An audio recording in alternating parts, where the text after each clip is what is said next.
Even diehard fans of drunk history would admit getting a comedian drunk, having them recite some historical tale, and then filming reenactments of those tales as actors lip-sync to narration sounds pretty convoluted. Luckily for the showrunners, viewers somehow enjoyed the show's haphazard hilarity for a full 6 seasons. Well, it just so happens that the initial idea for the show was no more planned out than the drunken retellings it wound up depicting. The tale of drunk history fittingly began with a drunken tale about history.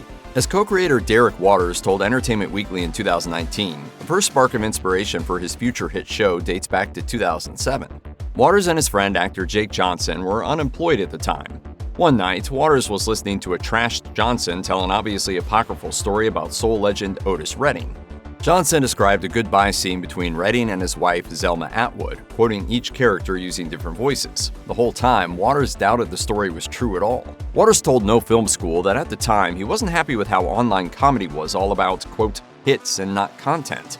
He wanted to film and edit a proper show featuring comedy shorts and put it online. Hearing Johnson's story, the light went on in Waters' head. What if this was the comedy show he wanted? What if he featured real historical events? He partnered with his friend Jeremy Connor, and the two set out to produce a video, mostly for fun. The next day he called me up, he goes, I want to come back over, I want to get you drunk. Jeremy's going to film you telling that story. Drunk History ultimately debuted in 2007 as an independent web series on YouTube. The very first episodes fell into place thanks to none other than comedian Michael Cera. Cera had just starred in both Superbad and Juno, and was on something of a comedic hot streak. Given the awkward nature of the show's concept, few could argue that Cera was anything but a perfect fit. As he shared with No Film School, Waters told Cera about his idea for the initial episode, which focused on the well-known duel between Alexander Hamilton and Aaron Burr in 1804. Upon hearing the pitch, Cera said he was in.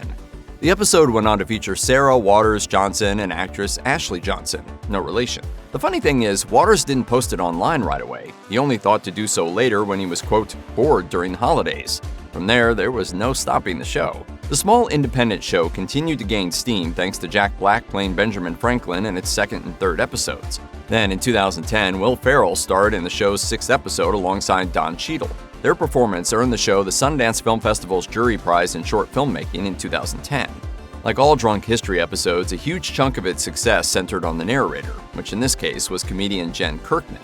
However, Drunk History's success wasn't necessarily a guarantee at that point.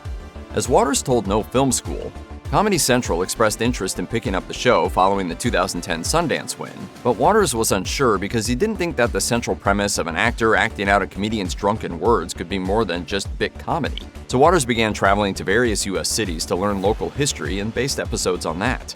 From there, the show was an almost instant hit.